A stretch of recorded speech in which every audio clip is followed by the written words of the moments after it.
All right.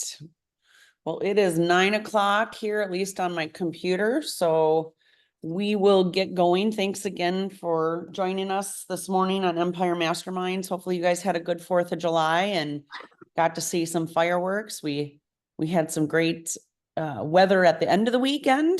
Maybe not so much on July 4th. So hopefully you guys were able to enjoy the extended weekend and holidays. So this morning we have Erin Neubauer with Success Lending. Erin's going to kind of just chat about just the process, the lending, go walk us through all the way through to the closing disclosure. If you have any questions, if you're a newer agent or watching this afterwards as it's recorded, we'll make sure to post Erin's information in the chat here so that you have it. You can reach out if you've got questions specifically on a closing or what to look for, or something about the process itself. Feel free to reach out to Erin directly. So without further ado, Erin, I will turn it over to you. And like I said, you should have full access here to do whatever you need to do as far as share screen or anything. So. All right, well, thanks, guys. Let me see if I can do this correctly here and do my little screen guy. All right, let's do this one here. Okay. And just, you can't even make this up. So if you guys hear like yard equipment going on in the background, if you could just battle through that, they're choosing to be right by me at this very moment. So, all right. Well, first and foremost, everybody can see my screen, right? Mm-hmm. Yes. Okay, so like I decided like there's a couple of things that we're going to touch on here, and I'm going to let you know my process and how I teach, newer loan officers and people here in the northern region and in the Midwest as we recruit and continue to build kind of the process that I've learned throughout my career on what works and what I found out is best for the client from a communication and just explanation standpoint. Because if I'm going to be completely transparent, what I found my biggest detriment is when it comes to communication with clients is eventually the sponge gets a little full. I forget that people don't buy a house every single day for the last 17 years. And they don't look at loan estimates and CDs on a consistent basis. So sometimes I get going a little quick. And us as loan officers, we're so used to using acronyms and abbreviations that we get our mortgage jive, the way we speak sometimes a little bit, it gets a little confusing. So I wanted to take today just to kind of walk everybody through what I do with clients. And initially, guys, we just do a normal application. Once I get a referral from an agent, we have a little back and forth. They let me kind of know some of the background on the client. We send out an email. The email then allows the client to fill out an online application, which is how 95% of applications are done nowadays. On a one-off, you can do one over the phone, but usually the client takes care of them. Once I get the application back, this is the screen that I go to, okay? So we're just going to kind of, what I do on the initial phone call is just do a quick overview of all the information, because again, sometimes these can get a little intense. Borrowers and clients get a little exact with their numbers. They fill stuff out to the best of their ability, but it's up to us as loan officers to review this and double check this information. Because when we do send out that pre-approval, it's got to be a pre-approval, not a pre-qualified, because there is a difference between those two. A pre-qualified letter is something that basically you're breathing oxygen and you have a name, so we're going to shoot that out to you. And say you're pre-qualified, just like those credit cards mailers that you get when you turn 18, or maybe still currently get. But when we're doing a pre-approval, we want to make sure we double check this stuff, because I know there are boxes that agents look for. Do I have employment verified? Do I have assets verified? Do I have credit verified? Income? Those are the things that agents look for. So when we go through this, we just go through the borrower's information quick. Okay, their basic info. Do I have consent? And here's a big deal that I look for, guys. Initially, when we get approval to pull credit, because you need an approval by the client, we do a soft or hard credit pull. Now, the difference between a soft credit pull is that we just pull from one bureau. So it's either Experian, TransUnion, or Equifax. Personally, I find TransUnion on the lower end of the 3 scores usually. So I do like to pull that one because I know if we qualify with that score, odds are the other ones are going to come in. Now, let's say we get a pre-approval or we pull a credit, and I pulled a couple of them here just for an example. And let's say, you know, this one is a 760. Okay, well, then I know if it's a 760 and up, we're going to have a pretty good pricing and pretty good idea of what our FICO scores are going to be. If it's around a bucket number, so like a 680 or a 620, 720, that range, I might ask the borrower if we could do a full-on credit pull and pull all 3 bureaus, because if all of a sudden this says 680 and I quote you that, and then all of a sudden I pull your credit and you're a 675, we might be looking at an FHA loan versus conventional. And then that's going to determine on the type of property that you're looking at as well. I just had a client review a file with me, and we were going to go FHA because it made the most sense. Based on the condition of the, like there was moss growing on this roof. And after speaking with the agent, we decided to go conventional. It was a $700 difference in the client's monthly payment by switching from FHA to conventional, and the payment went up. But it's the only way we could get that house through inspection. And that client also knew that they were only going to be dating that interest rate, you know, for a short period of time. And we're going to get into that in a second. When I look at a file here, guys, I just pull up the FICO report here. You guys see the FICO report that kind of popped up? Mhm. Okay, so they give us this 3 scores, and then I just go through this line by line, transaction by transaction. Make this a little bigger for you. So like this, for example, is a Toyota loan. We kind of just go through. I find out when they opened it, what the payment is. We just review it to see if there's any lates or anything that's popping up. Is this for sure your Chase card? You know, and then there are certain red flags that I look for. I can tell if you co-signed for something. I can tell if you're an authorized user or not. And that all comes into play because you know, we have a current file right now where the gentleman was pre-approved for a certain dollar amount by one company. We'll let the bank, the name of the bank doesn't matter, but it's a big bank that everybody knows of. We reviewed the credit report, and I found out that there are 4 accounts that he co-signed on for his mother. Now, the mother had to, you know, go through some paperwork because I did need to have 12 consecutive bank statements showing the withdrawal from the bank account towards this liability. And if I have 12 consecutive payments of showing that the other person's making it, I can remove that from your client. Yeah. So like this $300 payment was no longer needed for this particular client. So it's just a way to go in depth and make sure that we review everything specifically. And the other big thing that I want to show you with the liability section is, and this is just a loan officer thing being kind of dorky with numbers, but anytime I have an installment loan, not a revolving account, not an other, not a real estate, but an installment loan where the payment, in this case, it's 450 times 10 is 4,500. So as soon as this particular balance drops below $4,500 or 10 payments, I can remove this liability.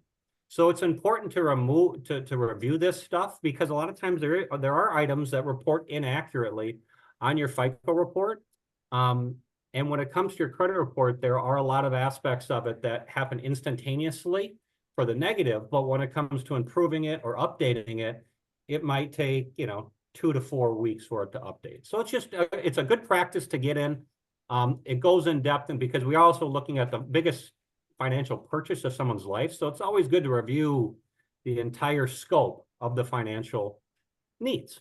So just a quick to review this stuff. We go over the application, we get the base pay, all this stuff is dialed in. We review the income, the purpose of the property. We fill all this fun stuff out. We understand that each property is going to have its own, you know, property taxes and homeowners insurance. We want to make sure that's a good projection.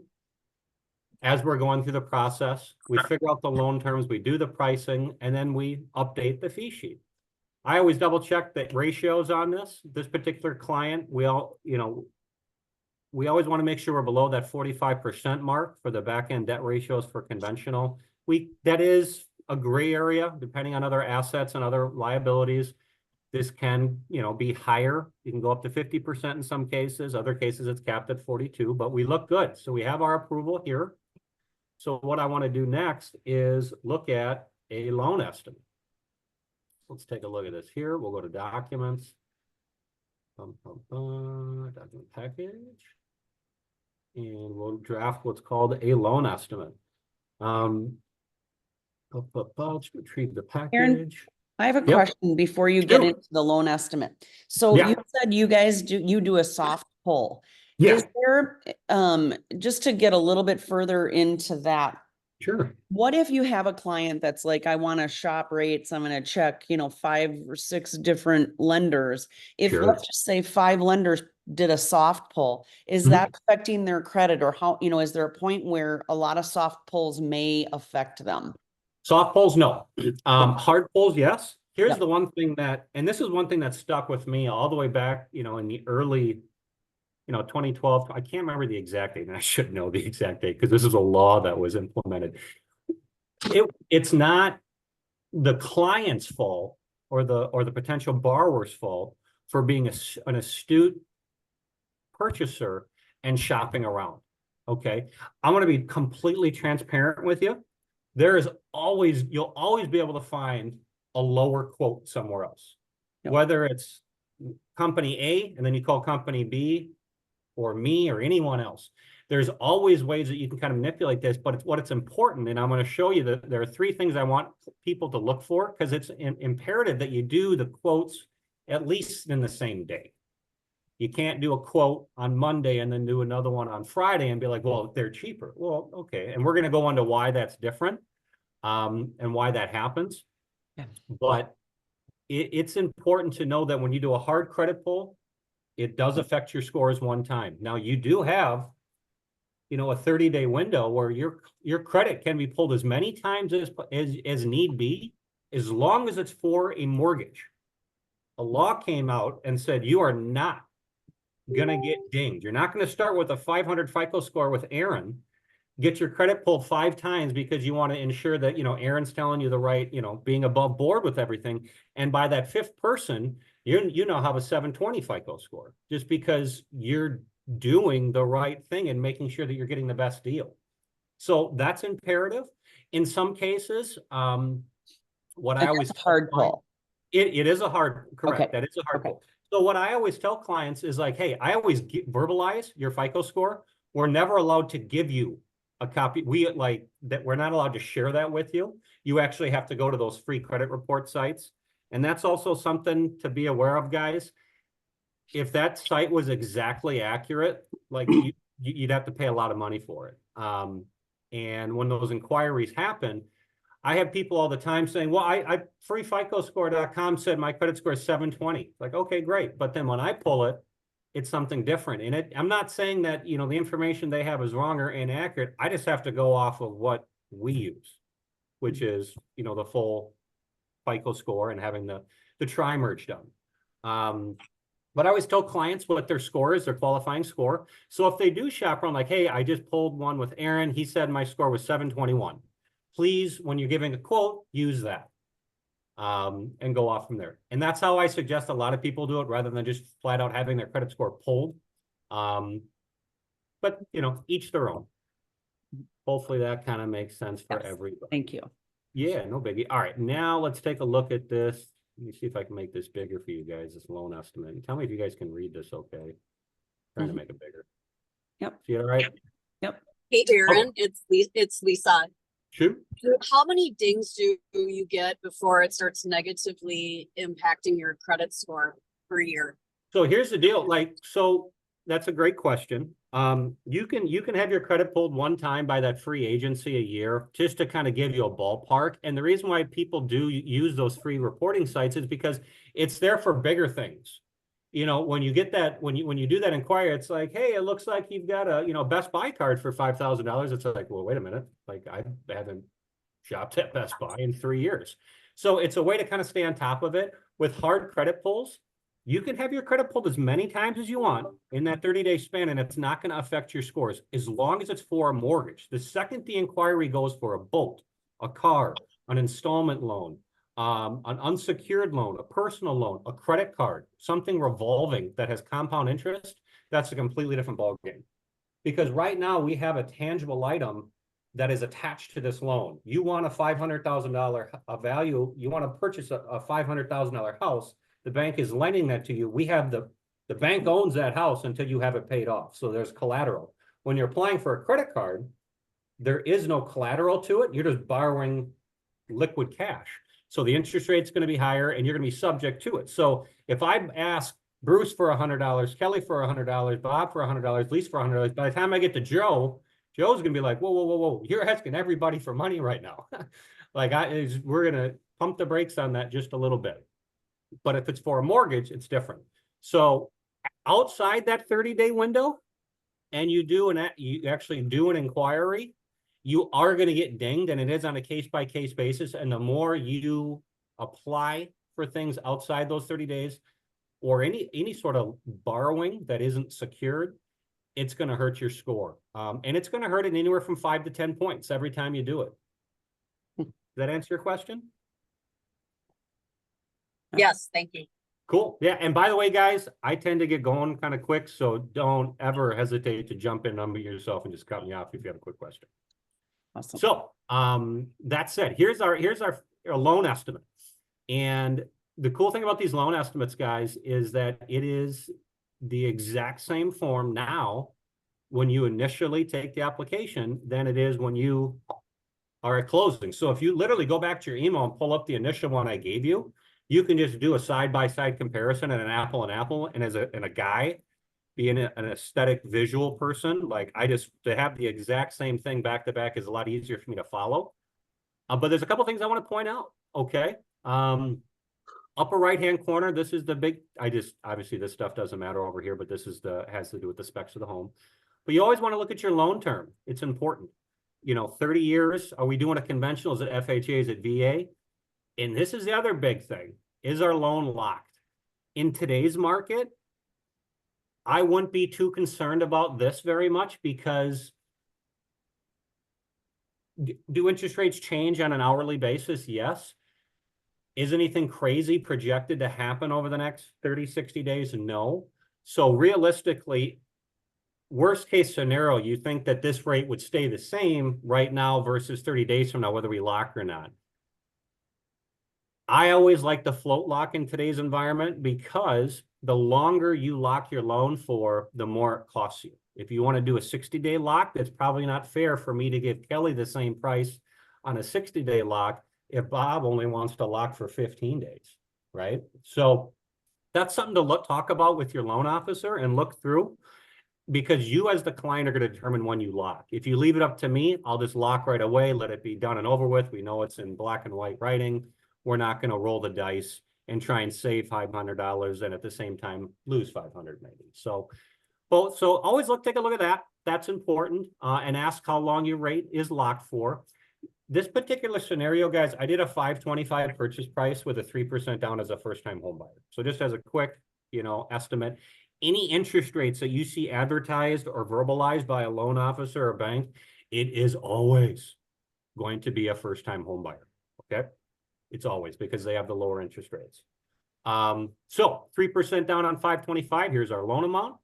This interest rate right here is a no discount interest rate. And we're going to go into that in a second.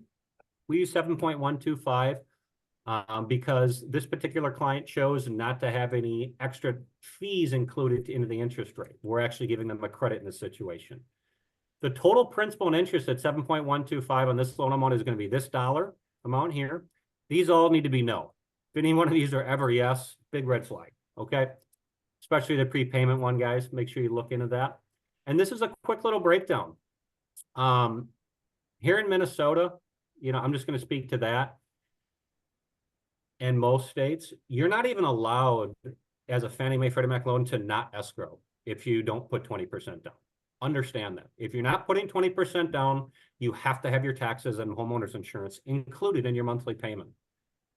understand that if you do put the 20% down, I do run into people like, oh, I'm going to pay my taxes on my own. I don't want the bank, getting the interest on that money. It's like, okay, well, that's cool. It's not a lot of interest, but that's fine if you want to do it. Understand though, that you take a hit to your pricing. You take a 25 basis point adjustment on your pricing just because you don't want to escrow. So on a $525,000 purchase price and on a $500,000 loan, let's just call it, it's going to cost you $1,250 not to escrow, but you're never going to notice because it's not a fee or anything. Your interest rate, the price of that interest rate just changes. So that's imperative to walk through. Anyways, long story short, we've got our mortgage insurance on here, which is a great mortgage insurance interest rate. It's only $166. They've got a good credit score. We have our $417 of homeowners insurance. If you see here, both these boxes are checked. This payment includes their taxes, it includes their homeowners insurance, which brings them a total of just $4,014.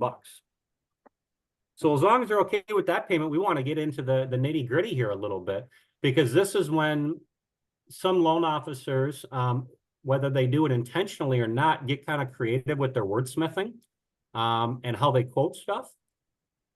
Because I run into people all the time that say, okay, Aaron, what are your origination charges? Like, okay, well, we charge $14.95. That doesn't, that's our administration fee. That covers our processing, our underwriting, anything to do with the delivery of the loan. That's what Success Lending charges, $1,495. So when someone asks, so Aaron, what are your closing costs? I could technically get away with saying $14.95. Well, Aaron, that's way crazy. The guy I just talked to said he has $14,000 in closing costs. Yeah, okay. Well, technically that's true, but you just asked me what my origination charges were, right? So some loan officers, that's why it's important to actually get an actual document to do a side-by-side comparison, right? And the cool thing about these documents, guys, this part right here, box A has the ability to change, lender to lender. Box B has the ability to change to a degree. They might have a different flood cert. We charge $7. Credit report fee of $65. We project an $850 cost for the appraisal. I know if I do an appraisal for Kelly in Rochester, that is a very metropolitan compact area. And I know I have appraisers in Rochester. So they might only charge $700, but I'm going to project $850. I know if I do a loan maybe in South Dakota, that's in a little bit more of a rural area, it might take an hour for an appraiser to get out to that spot. They might charge a trip charge. They might actually bump this up to $900, or maybe there's a rush fee and now we got to pay $1,000. So that technically could adjust. But again, Success Lending and Aaron or said loan officer is not putting that price tag on there. It has to do with whatever appraiser is accepting that and then telling you what they'll pay for it or what they're willing to charge for it. This stuff here, guys, item C, this is a third party. It's title. I don't care who we use for title. I have a couple, 2, 3 different title companies I like to use. Title is commoditized, guys. We all have our title companies that I know that if I call ABC Title and I send a text message on a Saturday at 3 o'clock, I might get a response. But I also know there are other title companies out there that, hey, we're a normal 9 to 5 company. We got to get this done in a certain amount of time. And I know what to expect out of them. And the more loans I do across the nation, the more I realize each state's a little different with their title. But again, regardless if you choose to use myself or maybe option B for your lender, these numbers can change, but they're going to be the same because you guys are going to determine on what those are. I don't care what they are. So the title company is going to be title wherever you go. That being said, government fees and taxes, line E. This is also going to be 100% standard and not going to change lender to lender.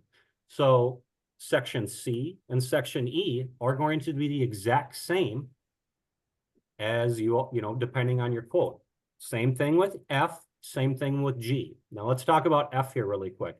So it's important, if you see here, we've got a $1,500, and this is something that people get confused about with their prepaids, and it's so important. Let's say we're closing. I projected this loan to close August 1st. Okay. So at closing on August 1st, you have to have $1,500 is wrapped into your closing costs because you have to pay your homeowner's insurance premium from August 1st, 2024, all the way until, July 30th, 2025. That's what this $1,500 is paying for. So if you get hit by a tornado August 2nd, cool, you're insured. Meanwhile, the money that we're collecting on a monthly basis, your escrow that gets accumulated, from your first payment isn't going to be due until September 1st. So there's September all the way through the following year. We have to collect escrow to wait to make sure that come the 2025, August 1st, that's what this is for. So you have to prepay the first year, and then we collect over the next 11 months your actual escrow so that can be paid on time. That has to do with your taxes and your homeowner's insurance too. Now, each state's different with taxes. Here in Minnesota, we pay twice a year. North Dakota, for example, is once a year. So it is predicated on the state. So that's going to factor in. But then there's also daily interest that's accrued. So if you notice on here, if you remember when I said your first payment is only going to be due the following month. So if we close, let's say, September or August 1st, all of August is rolled in, all of October or September is rolled in. And in this case, how we've got this one structured, your first payment isn't due until October 1st. So technically, although they're closing August 1st, their first mortgage payment of the $4,000 isn't due until October 1st. Well, there's a lot of interest that accrues over those days. So this particular file has $99 of interest per day at 31 days. So there's $3,000 worth of interest. So although you're not making a mortgage payment, it's in cyberspace and we need to roll that in. But regardless, based on your purchase agreement, we already know what the projected closing date is. So when you're getting a quote, make sure that you use the same credit score for every quote. Make sure you use the same purchase price for every quote, and make sure you use the same closing date for every quote, along with, it's just make it easy. Yeah, hey, I want to project $1,500 for my homeowner's insurance, or I want to project, XYZ dollars for taxes. In some cases, you can just remove the escrow because we know that's going to be the same. It's the house, not the lender. Does anybody have questions on what I just spoke on as it pertains to the prepaid items and how this gets calculated here? Because I know that I just kind of went intense with it. But if you notice, guys, line F, it's $4,500. Line G, $2,400. Taxes, $1,300. So right here, we got 3,700 plus this here, we're at 38. We're almost at $9,200 just in this stuff here. Pretty crazy, with all the money that goes into this. So we have our title insurance on here as well. I always throw this on here. Obviously, it's optional, guys, but I always like to project something higher rather than lower. This particular one, if you notice, if you remember at the very top, we talked about this interest rate here. And we're going to have some fun here. And I'm just going to show you, find out what I did with this here. Here we go. See if I can pull this over. Do you guys still see the loan estimate, or do you see something different now? Now we see something different. Okay, cool. So here's what I did. This is how I do quotes. So again, $525 is our purchase price. We're looking at conventional 30-year fixed primary mortgage. We've got a 760 FICO score. We are doing 3% down because we are a first-time home buyer. We're going to look at a 30-day rate lock because today is the 10th. And we're not closed until the 1st. We have other options. We can do a 15-day. We can do a 70-day. Let's just look at a 30-day for now. This thing also calculates my mortgage insurance. Excuse me. So, home ready. Look at this, guys. So if you're not a first-time home buyer, 7.375. If you are a first-time home buyer, 7.125. Okay. We've got our different options for homeowner or for mortgage insurance on here as well. We shopped this for you. Well, let's look at interest rates here. The reason why I put 7.125 on here, if you notice, it's a negative. So reverting back to this other page here, guys, you notice this number right here, $556. The reason why that's carrying over in a negative, because that is going to be a credit or a discount that you're getting based on the fact, where'd you go? That we are doing a credit. Now, personally, when I project stuff for clients, I always go off of what my feelings are. If I were doing this loan for myself based on my 17-year career, what would I want to see without overcomplicating it? I know that I'm not a crystal ball person, but I would almost predict that 9 out of 10 random people that I ask what interest rates are going to do between now and December, 9 out of 10 people are going to say, well, I think they're probably going to drop, or at least that's what I've heard.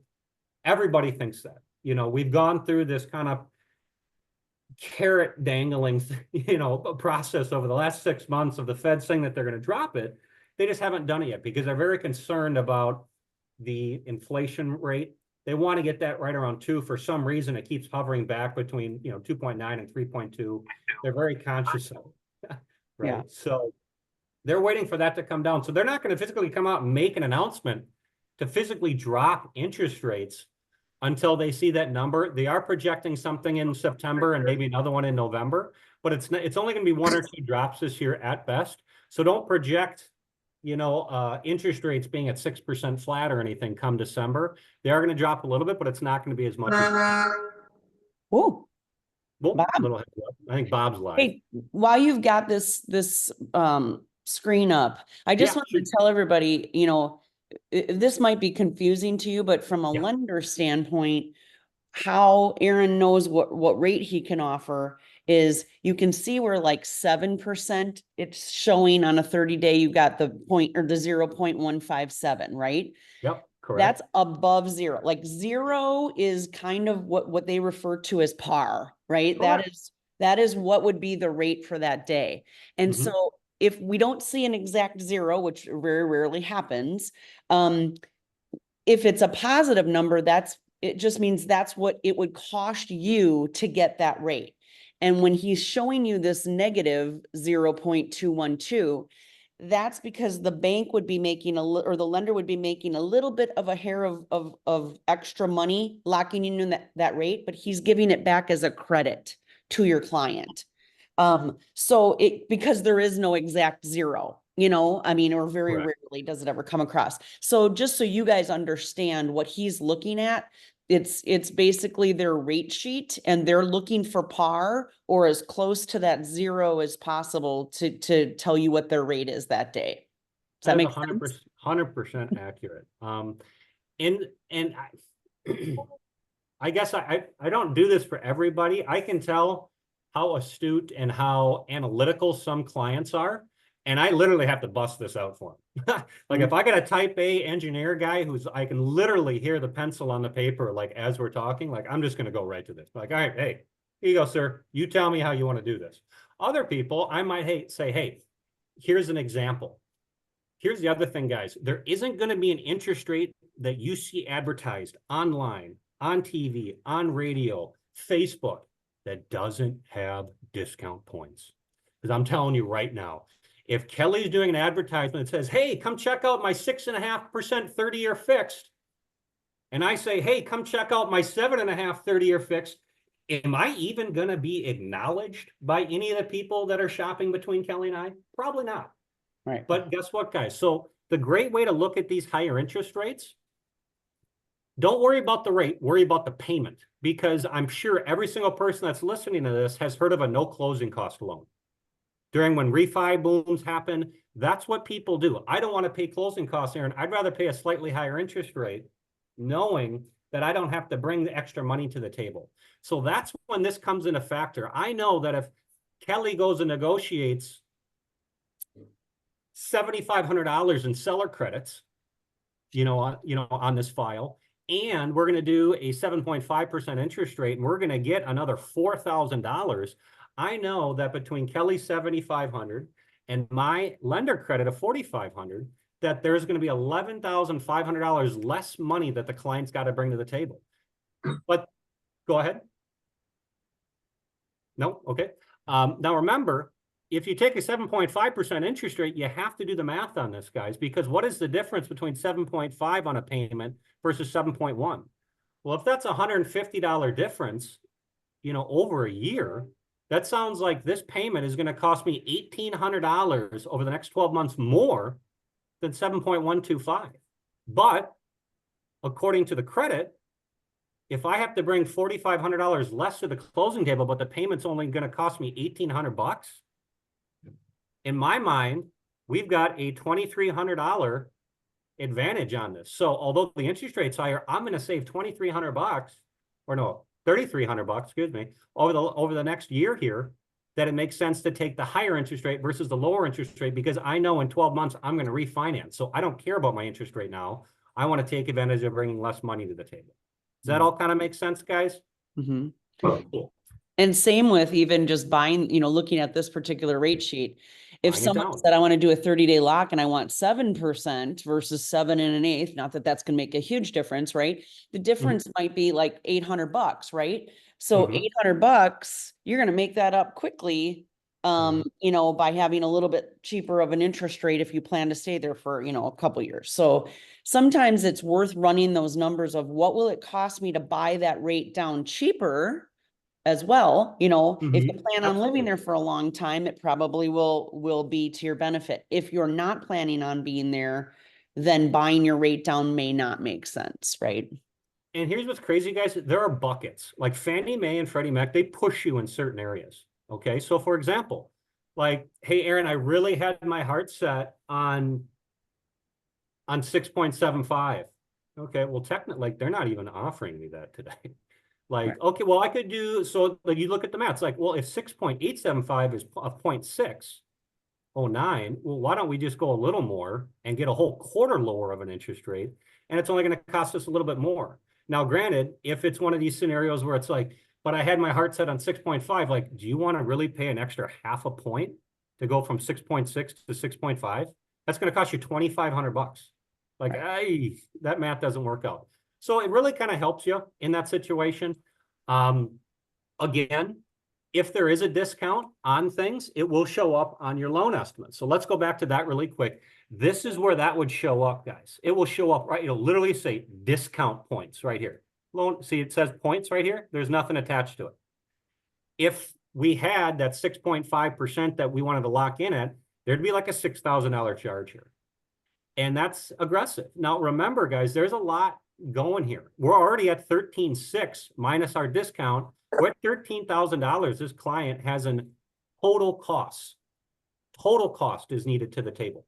That's the number. That's the deal that I like to talk about. There's your closing costs. There's your prepaid items. There's your total cost. And then the fourth one is money due at closing.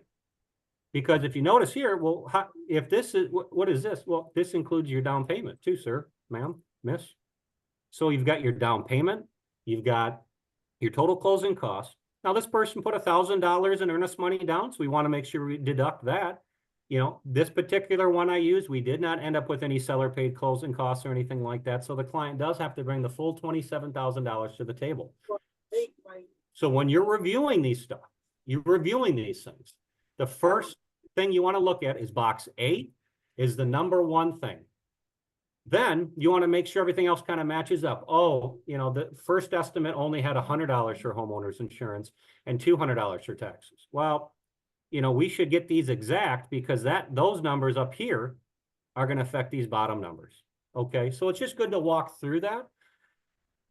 As someone who likes to look at himself as a resource, I have no problem, guys. I don't even care if it happens with EXP a lot. You know, for people on this phone call, you know, EXP does own 50% of my company. And I do help a lot of EXP agents as we start to develop a relationship because any real estate agent already has a loan officer or two that they're working with. Then here I come in, you know, trying to earn their business, and that might take time. So a lot of times I end up talking to real estate agents in and out of my state. They're like, hey, I got these two pre-approved, I got these two loan estimates. Can you beat them? Or what do you think of these? And I'll just shoot them straight. Like, I don't even know how they're doing this. This is a crazy, awesome offer. I'm not even going to take this to corporate office. If you can get a 6.5% with no discount, do it. You know, I'll be the first one to tell you to do that. if I think I can beat it, or if there are certain aspects of the loan estimate that I find fishy, or I think you should ask questions on, I'll do that as well. If there's a better offer, like I'm not going to get every deal from every single referral source, every single client. That's just not like logical or feasible to think about. So what matters to me is if I do right and put myself in the position where what I would do as a borrower in this situation, and then give my answer, and if it ends up being with me, great. If it ends up being someone else, that's fine too. But just doing right by the client, because eventually that's going to come full circle. And that's just about doing the right thing. As it pertains to this loan estimate, guys, do we have any questions about how this page works or how this page lays out, or anything random or crazy that they've seen that they'd like to throw me a one-off example on, or question that they might have had of something that's popped up as of late? No? Okay, cool. The only other thing to take advantage and to take a look at, guys, is the difference between interest rate and APR. Okay. As we said before, our interest rate is 7.125%. But once you factor in the total cost of this, there's an equation again. We're not going to go intense math geek on this right now, but I take this number, I do an equation, I factor this into it. The true interest that you're paying on this because of the closing cost is about 7.1 or 7.471. What if the reason why this is always going to stay relatively within probably a quarter or 3/8 on conventional, because there isn't as much cost. On a VA or FHA loan, guys, you have what's called upfront mortgage insurance, or a funding fee with VA, and it's a percentage of your loan, and it is a chunk of money. Okay, FHA is 1.75. VA can be a lot of different things depending on their eligibility. But if you go and look at a VA or FHA one, this thing will be almost a full point higher than what your actual interest rate is, because there's so much cost to it. And a lot of that money isn't due at closing. It's just rolled into the loan, so you don't really see it. So that's a loan estimate, guys. That's how I would personally review it. When I'm doing a quote, this is exactly the process that I would go through to make sure my quote is even. The one thing that our company does is, if you have a loan estimate from another company and mine, and someone else's is a little better than mine, I do need proof. I will need that loan estimate from another company, but I will take that right to the president and the owner of Success Lending and say, hey, we're getting beat here by $1,200. We need to beat this to ensure this business. We will get an exception. I can't just get an exception based off hearsay or say, oh, somebody's verbalizing a quote. That's not going to work. It does have to be in writing. Because if, guys, that loan estimate is different than a fee sheet.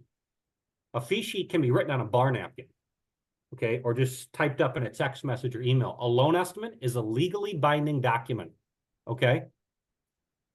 They have to provide that for you. They have to then lock that in and do that for you. They can't come back and say, oh, I know I said 6.5 on the loan estimate, but it's 7. No, that's not how that works. So that's why the loan estimate's important, okay? So that's just kind of the quick review when I do this. The one thing I wanted to show you here, if I can find it eventually, what did I do with it? Is this it? Boom. This might be a little harder to see, but this is just the home buying process that I want to do a quick review on, guys. We talked on it an issue. We do the pre-qualification.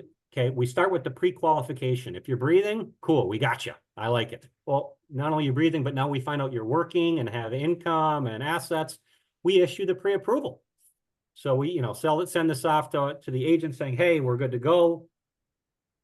You go out and find your home, right? You find your home. You kind of have a verbal agreement. The PA's kind of filled out. Then we do our home inspection. We find out that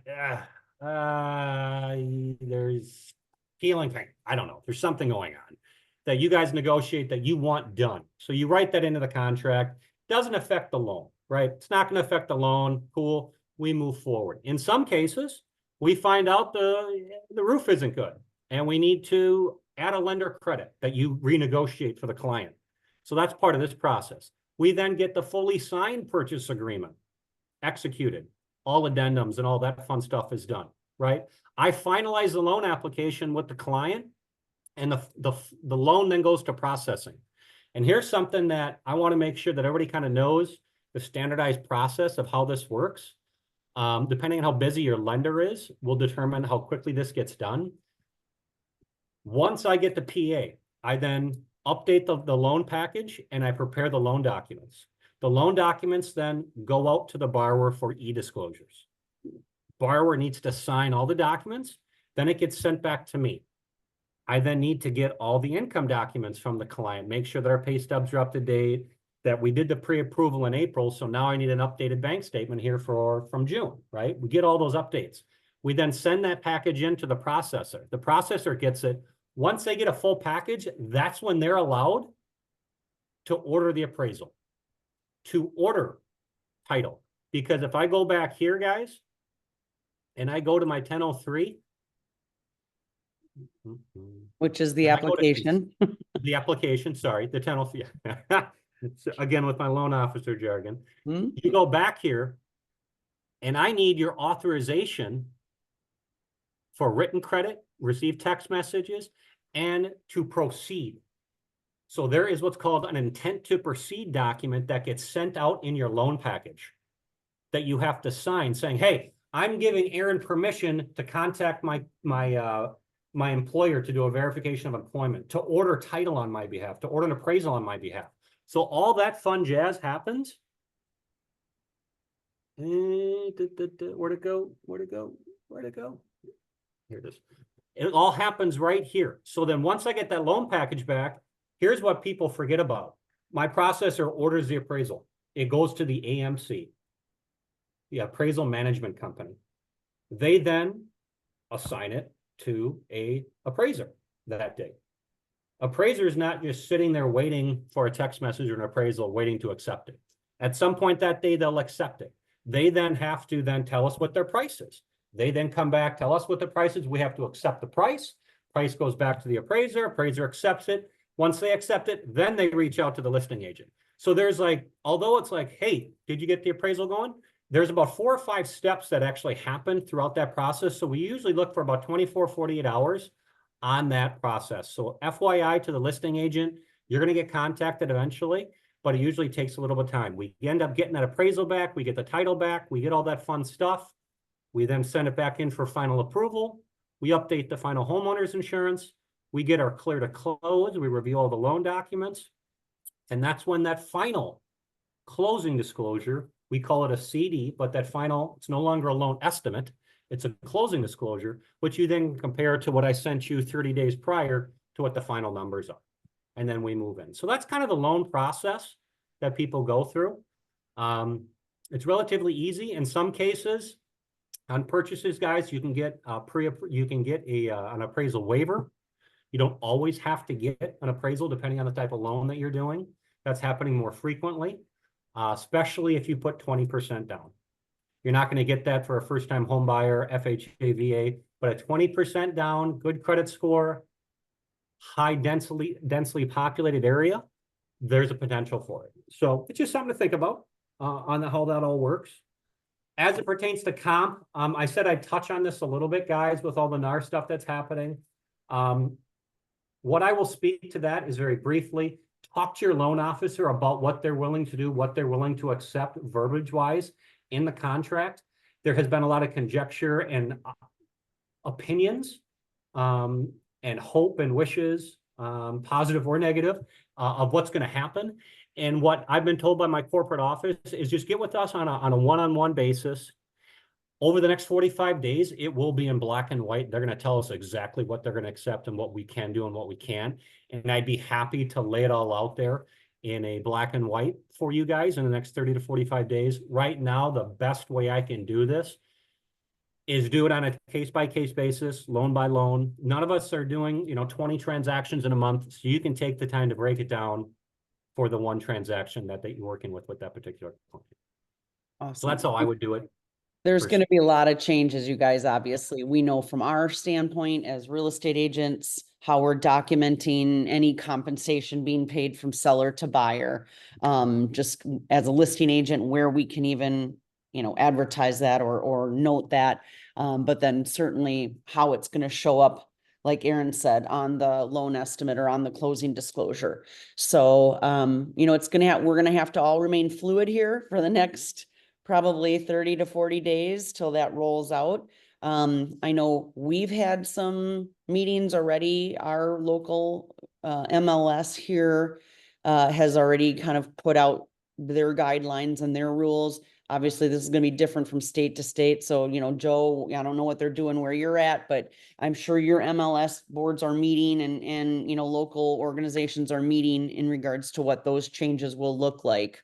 So we'll probably do another mastermind here on, you know, adding some of that information, but I would just piggyback on everything Aaron says today and accentuate how important it is for you as a real estate agent representing your client to review that closing disclosure, okay? Obviously, Aaron does the loan estimate when he meets with the client and they go through it, and they're gonna see that.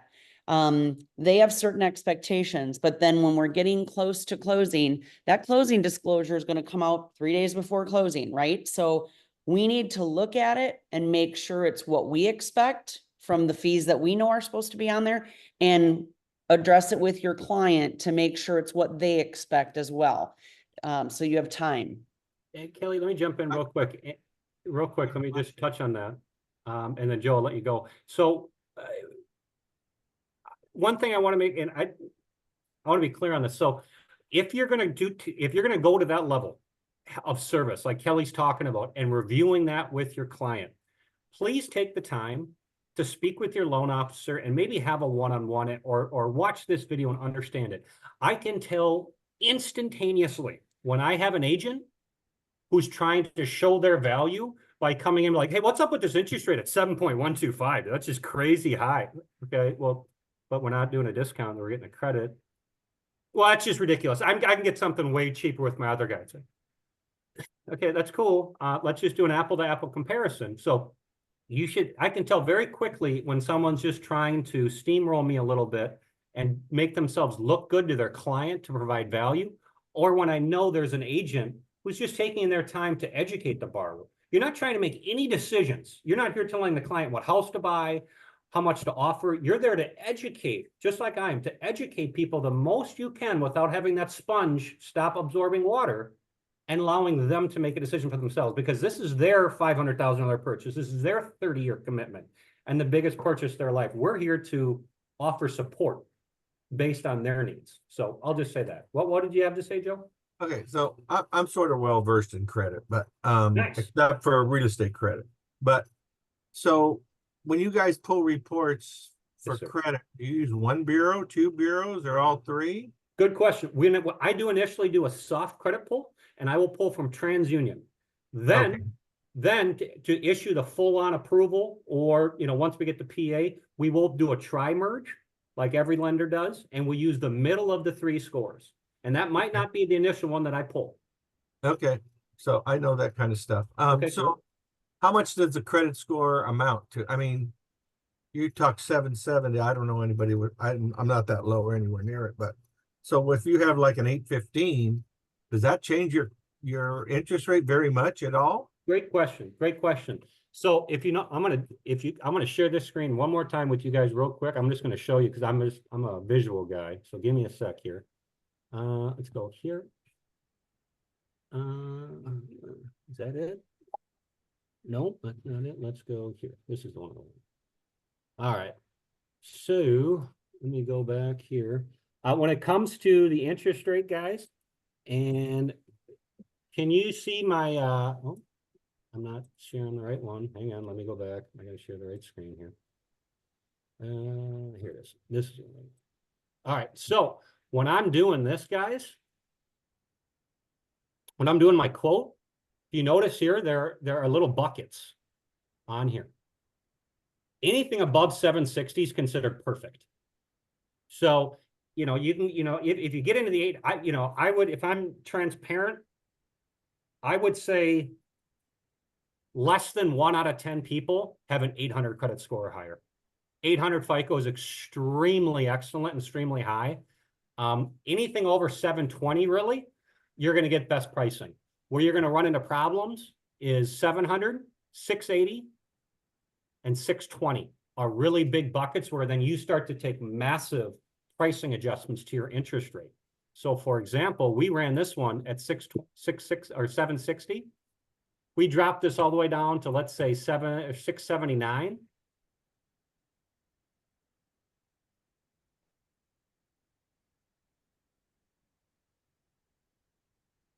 Let's see what this does. So the good news is when it comes to first-time home buyers, if you're over 720 or 620, you're good. Your interest rate isn't going to change. But if you're not a first-time home buyer, remember what this said before? This is 7.375. So once we drop below 680, remember when we were talking about like right here, we could kind of do something? It's a major adjustment. When we all of a sudden drop below 680 for a conventional Fannie Mae loan, we should have been right in here. So there's 100 basis point difference. So the difference between you who has 800 and me who has 675, it is going to cost $5,000 approximately based on our scenario here, more expensive for me to get this interest rate of 7.125 than it would be for you, Joe, with the great credit score. So, okay, so, I mean, what's, you guys are on the, what version, the 8 or the 9 now? FICO 9? FICO, I guess I'm confused. Well, okay, so there's different versions of credit reports. I mean, different software systems that you get from Yeah, Isaac. we use Credco 9. Yep. Okay, so, okay, Yep. so it's up to date. Oh, absolutely. Yeah, that's what it's impaired. We just updated that as well. Because yeah, we were doing hard pulls initially.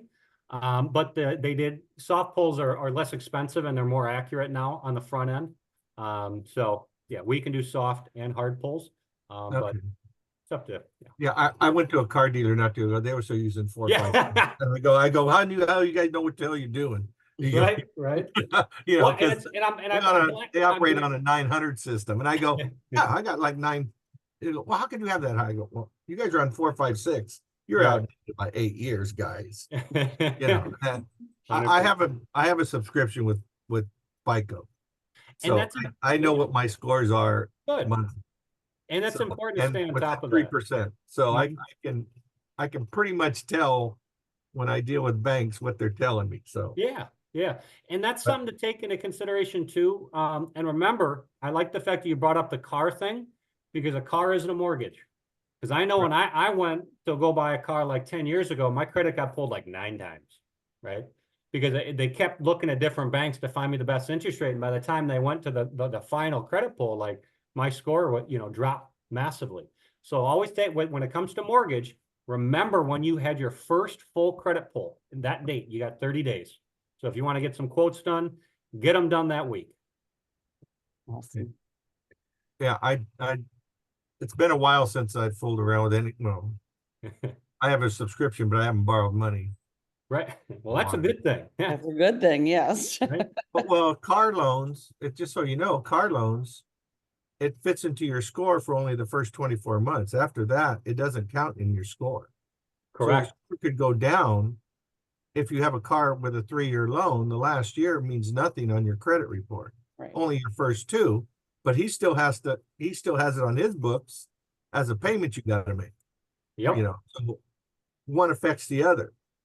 Right. One of these days, when I do a 5-minute update, I'm just going to do a FICO score review, pie chart, and show you guys what actually goes into creating your FICO score. That'd be Because everybody knows to pay their bills on time, but guess what?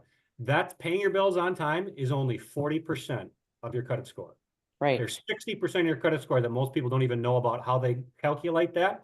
And Joe's actually on top of some of those things because obviously he's kind of astute and a little bit more dialed in than some of us when it comes to that. But it's pretty cool. So we'll do I that think some that other would time. be I think that would be great, Aaron, because we get questions all the time, like, should I close my, open account and things like that? And, sometimes that helps, sometimes it doesn't. So that would be Makes sense. another good mastermind to just dig a little bit more into like your score, what affects it, what doesn't affect it, and things like that. So That's spot on. There's a lot of people that have an old liability that maybe it's a collection that just popped up that they haven't paid that, expired in 2019. That doesn't mean it's like, oh, I want to go get rid of that. It's only $500. I can go pay that right now. Whoa, whoa, whoa, whoa, whoa. By paying that now, you just reactivated it. Right now, it's dormant. It doesn't do you any good to pay that off. It's actually going to hurt you. So good point. yeah, awesome. Well, Aaron, who's my rep in California? I'm sorry, what's that, sir? Who's my rep in California? You're actually going to be, there's a couple different ones that I put you with, but I put you with our regional, which is Gary. Gary is I'll send you his contact info, but he is actually our regional manager. I'm just an area manager. So he's actually a level above me. He actually takes care of the whole West Coast. Okay, because I'm a bundle select rep also. Hey, he's a bundle select guy. Oh, He's yeah, already done a okay. couple. He's already done a couple out there. So I FYI. think he did the one in Santa Cruz, didn't he? Yep. And he's on the calls with me. So he'll be on the Hey, call. Joe, throw your email into the chat, will ya? Okay. So that Aaron can get it for you. Yeah. And perfect. then I'll copy it real quick. And then Here I said Aaron, I was you going want to to do just, 30 minutes and my butt just started blabbing and we're at 10 o'clock already. I know it's Aaron, awesome. you want to just send me that stuff for That's what Joe? I just get going sometimes. I don't even forget how much info is out there. See, that's what it's Yeah. hard to not overwhelm people. You want to educate them, but it's like, hey, you can't shove 17 years into an hour. No, I know. Well, Aaron, Thanks, Joe. Bruce, you're gonna send Aaron Joe's email, and then Aaron, if you can send Joe Gary's. I get info. Aaron's all the time. He always shows up on things. You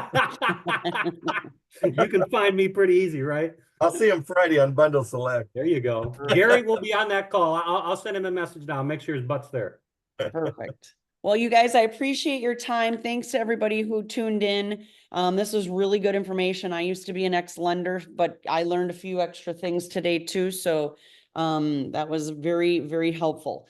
So next week, I don't remember what we have on the docket next week. I think we've got Troy Emter back. Oh no, maybe it's me. Anyway, check the Empire Masterminds Facebook page. We do have the whole month worth of masterminds posted on the banner. So you'll always know what's coming up, but hopefully we'll see you guys next week, Wednesday at 9 a.m. Thanks, everybody. Thanks, See you guys. guys.